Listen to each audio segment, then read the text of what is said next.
द्या, श्वास सोडा, श्वास आत घ्या, श्वास सोडा. मी पहिले करून दाखवतोय. असं हाताच्या मुठी करायच्या आणि एक आता बघा मी फक्त कसं करतोय ते बघा. एक हात वर खाली करायचा, परत असं करायचं. पण करताना काय करायचं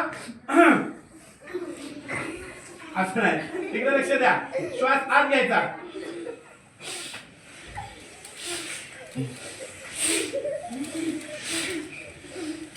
आलं का लक्षात सर्वांच्या? असं किती वेळा करायचं? 20 चे 3 सेट. बोलणं समजलं सर्वांना? बघा, उजवा हात या नाकपुडीवर उजव्या, डावा हात खाली ठेवायचा. डाव्या नाकपुडीने श्वास आत घ्यायचा हळूवार, उजवीनं सोडा, उजवीनं घ्या, डावीनं सोडा. असं 5 सेट करायचं. आलं का लक्षात सर्वांच्या? सर्वांनी हात असे करा, डोळ्यावर ठेवा. मी कसं करतोय ते बघा फक्त.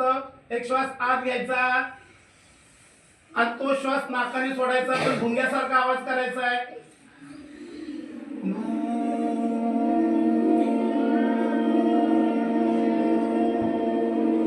असं 5 वेळा करायचं. बोलणं समजलं सर्वांना?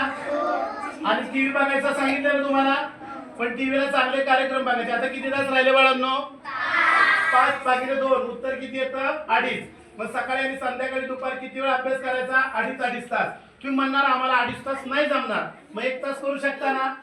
ज्यावेळेस तुम्ही 10वीला जाल ना, त्यावेळेस तुम्ही जर स्टॅमिना वाढला तर तुम्हाला 10वीला चांगले मार्क मिळतील. आणि चांगले मार्क मिळाल्यामुळं तुम्हाला चांगल्या कॉलेजला ऍडमिशन मिळेल. आणि चांगल्या कॉलेजला ऍडमिशन मिळाल्यामुळं तुम्हाला IT मध्ये जॉब मिळेल. त्यावेळेस तुम्हाला वर्षाचं पॅकेज किती असेल माहितीये तुम्हाला? 30 लाख 40 लाख वर्षाचे. चांगलं आहे ना? मग चांगले नाही म्हणून अभ्यास करायचा. आपलं पद, पैसा, प्रतिष्ठा, मान सन्मान, आरोग्य, कीर्ती सगळं अभ्यास केल्यामुळे मिळते. आणि अभ्यास कशासाठी करायचा? सर्वांनी म्हणा, देशासाठी. कशासाठी? सर्वांनी समजलं सर्वांना? काय काय मुलं म्हणतात अभ्यास करताना आमचं मन लागत नाही, कंटाळा येतो वगैरे वगैरे. होतं ना असं? मग तुमचं आता मन शांत आणि निवांत करणार एक मेडिटेशन मी आता तुमच्याकडून करून घेणार आहे. फक्त 5 मिनिटासाठी आहे. सर्वांनी हात वरती करा. बघा, 4 म्हणलं टाळी वाजवायची. किती म्हणल्यावर? किती म्हणलं? आता नाही वाजवायची. किती म्हणलं टाळी वाज असे दाब घ्या. हा, किती म्हणलं टाळी वाजवायची? किती म्हणलं टाळी वाजवायची? 1 2 3 3. काय म्हणलं तुम्हाला? किती म्हणलं टाळी वाजवायची? 4 2 3. काय का बसू नका. किती म्हणलं टाळी वाजवायची? Very good. 1 2 3. हात खाली घ्या. चला आपण आता एक मेडिटेशन करू. मला माहिती आहे मनामध्ये असायचे विचार आहेत, निगेटिव्ह विचार बाहेर काढायचे, पॉझिटिव्ह विचार आत ठेवायचे. आणि तुमचं मन ईश्वरी तत्वाशी आता मला जोडायचे. श्वास आत घ्या, डोळे मिटा, श्वास सोडा, श्वास आत घ्या, श्वास सोडा. आता माझ्या मागे म्हणा, संपूर्ण शरीर दिव्य स्वरूप, ज्ञान स्वरूप, आनंद स्वरूप आहे. शरीर साक्षात परमेश्वर आहे. देवा तूच आहेस. ईश्वर कृपेने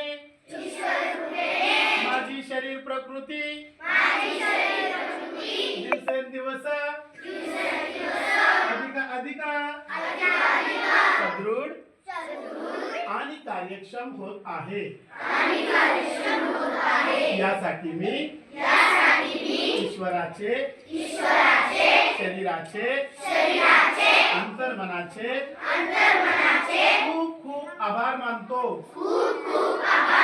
असं खूप मेडिटेशन आहे. आणखीन आता मेडिटेशन करायला गेलो तर वेळ पुरणार नाही. सरांनी मला खूप कमी वेळ, म्हणजे तुमचा मधली सुट्टी आहे त्यामुळे मी तुमचा जास्त वेळ घेऊ इच्छित नाही. बोललो समजलं सर्वांना? युट्यूबला आणखीन अशा भरपूर साधनं आहे प्रल्हाद वामनराव यांच्या, त्या तुम्ही अवश्य बघा बाळांनो. आणि अभ्यासाच्या 5 पद्धती कळल्या, कसा करायचा कळलं. आता काही महत्वाचं सांगणार आहे आणि मी आता थांबणार इथं. प्रयत्न हे रत्न देवापेक्षाही श्रेष्ठ आहेत. मग प्रयत्न कुठं कुठं करायचे? लवकर झोपा, लवकर उठा, स्वतःची कामं स्वतः करा. आणि महत्वाचं काय? संगत. बघा, पाण्यामध्ये हळद टाकल्यानंतर पाण्याचा रंग कसा होतो? रंग नसा होतो. म्हणून जसा संघ तसा रंग. शाळेमध्ये आपण जिथं राहतो तिथं दोन प्रकारची मुलं असतात, एक हुशार आणि खोड्या करणारी. मग तुम्हाला माझं जेलमध्ये सुद्धा व्याख्यान झालंय. तिथं 18 ते 25 वयोगटातील मुलं, जेल माहिती ना सर्वांना, मराठीत काय म्हणतात त्याला, तुरुंग. मग ती मुलं तिथं काय गेली, कारण त्यांनी खोड्या केल्या, भांडणं केली, मारामारी केली, मुलींची छेडछाड केली, चुकीच्या गोष्टी केल्या. मग ती मुलं आतमध्ये आहेत. मग त्यांचे आई बाबा त्यांना पैसे घेऊन जातात. फार वाईट वाटतं सगळं बघून. मग तुम्हाला गुड बॉय बनायचंय का बॅड बॉय बनायचंय? मग गुड बॉय होण्यासाठी चांगल्या विचारांची, चांगल्या मुलांची संगत धरायची. आपले आई बाबा असतात ना, आपल्यासाठी गाणं म्हणतात. असं बसं सगळेजण. बघा गाणं किती छान आहे. तुझे सूरज कहू या चंदा, तुझे दीप कहू या तारा, मेरा नाम करेगा रोशन, जग में मेरा राज दुलारा. माई वडिलांचं नाव रोशन कोण कोण करणार? Very good. अरे वा, छान छान छान, हुशार आहे. हात खाली घ्या. यासाठीच आपण शाळेत येतो. आणि म्हणा विचार बदला, म्हणा नशीब बदले, मनस्थिती बदला, परिस्थिती बदले. तुमच्यासारखी एक सुंदर शाळा अमेरिकेमध्ये होती. त्या शाळेमध्ये एक शिपाई मुलगा होता. तो घंटा वाजवताना काय म्हणायचा? टन टन टन. अमेरिकाच प्रेसिडेंट वॉशिंग्टन. आणि त्यांनी खूप प्रयत्न केले, मेहनत घेतली, आणि तोच मुलगा, शिपाई मुलगा, घंटा वाजवणारा मुलगा अमेरिकेचे राष्ट्राध्यक्ष झाले. त्यांचं नाव होतं जॉर्ज वॉशिंग्टन. एक मुलगा धीरू नावाचा एडन शहरामध्ये असताना गाड्यांमध्ये पेट्रोल भरण्याचं काम करायचा. तो काय म्हणायचा? एक दिवस मी जगातील सर्वात मोठा श्रीमंत उद्योजक होणार. आणि तो झाला. आणि त्याचं नाव होतं धीरूभाई अंबानी. एक मुलगा लहानपणी चहा विकायचं काम करायचा. ते आता तिसऱ्यांदा भारताचे पंतप्रधान झाले. एक मुलगा रिक्षा चालवायचा. ते सुद्धा महाराष्ट्राचे मुख्यमंत्री झाले, शिंदे साहेब. एक मुलगा कोर्टामध्ये शिपाई होता, नंतर पोलीस अधिकारी झाले. ते मुलगा महाराष्ट्राचे मुख्यमंत्री आणि देशाचे गृहमंत्री आदरणीय सुशील कुमार शिंदे झाले.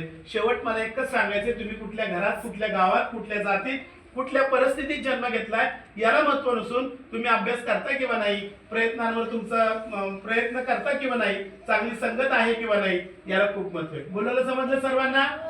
तुम्हाला गाणी आवडतात का? कुठली गाणी आवडतात खरं सांगा. मला एखादं तुम्हाला बघा, आमच्या वेळेची गाणी कुठली म्हणायची? महात्मा गांधी काय म्हणतात इंग्रजांना? हे असं काय? हा, चले जाओ. आणि आमची मुलं गाणी कुठली म्हणतात? परदेसी परदेसी जाना नहीं, नाही का? आणि प्रत्येक ग्रंथामध्ये काय लिहिले? प्रत्येकाच्या हृदयात ईश्वर आहे, आपण सच्चिदानंद स्वरूप आहोत. आणि मुलं गाणी कुठली म्हणतात? दिल तो पागल है. असली गाणी म्हणायची का? मग गाणी कुठली म्हणायची? देवाची आणि देशाची. मग देवाचं गाणं मला म्हणून दाखवा, एक परिपाठाला शिकवलेलं. 1 2 3 स्टार्ट. म्हण. कुठलं? म्हणा म्हणा कुठलंही म्हणा, तुम्हाला आवडत ते म्हणा. कोण एकानं म्हणणार आहे का तुम्ही सगळेजण म्हणताय? बरं चला, मी तुम्हाला सांगतो, ठीक आहे? तर देवाचं गाणं म्हणल्यामुळं पुण्य वाढतं. आपल्या जीवनातील अनिष्ट घटना गोष्टी दूर होतात. आणि देशाचं गाणं म्हणल्यामुळे देशभक्ती वाढते. हरिपाठ माहितीये तुम्हाला सर्वांना? हरिपाठ सर्वांना माहितीये? बघा, पहिला आणि 27 अभंग आहे. मी तुम्हाला दोनच त्यातले म्हणून दाखवतो, कारण आपल्याला तेवढा वेळ नाहीये. सगळे शांत राहा बरं का. ऐका सर, छान सांगता. बघा, हा बघा, सरांची सूचनांचं पालन करा. मी 5 मिनिटं बोलणार आहे. मला माहितीये तुम्हाला कंटाळा आला ना? नाही आला? बरं बरं, ठीक आहे, धन्यवाद. बघा, देवाचं गाणं मी तुम्हाला एक म्हणून दाखवतो. देवाची द्वारी उभा क्षणभरी, तेने मुक्तीचारी साधिएल्या, हरिमुखे म्हणा पुण्याची गणना कोण करी, असोनी संसारी जीवे वेगू करी, वेदशास्त्र उभारी बाह्य सदा, ज्ञानदेव म्हणे व्यासाची आपुना, द्वारकेचा राणा पांडवाघरी. म्हणा हरिमुखे म्हणा पुण्याची गणना कोण करीन. असे एकूण 27 अभंग आहेत. आता डायरेक्ट 27वा.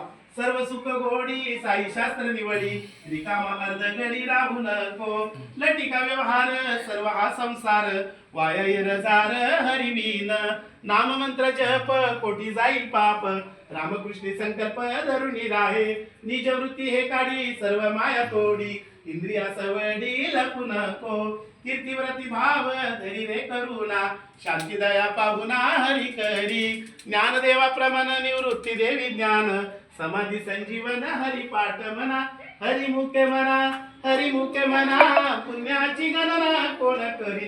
एवढं जरी नाही जमलं ना तरी सर्वांनी म्हणा विठ्ठल विठ्ठल विठ्ठल म्हणा.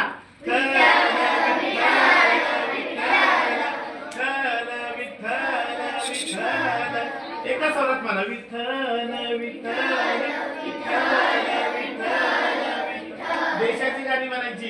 हम होंगे कामयाब, हम होंगे कामयाब, हम होंगे कामयाब एक दिन.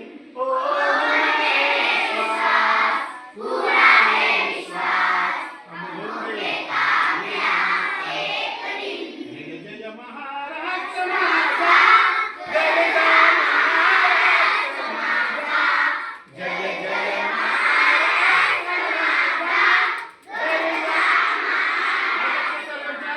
देवाची देशाची गाणी म्हणायची, कविता म्हणायच्या. आलं लक्षात सर्वांच्या? आता शेवटचं आणि महत्वाचं, नेहमी खरे बोलावे,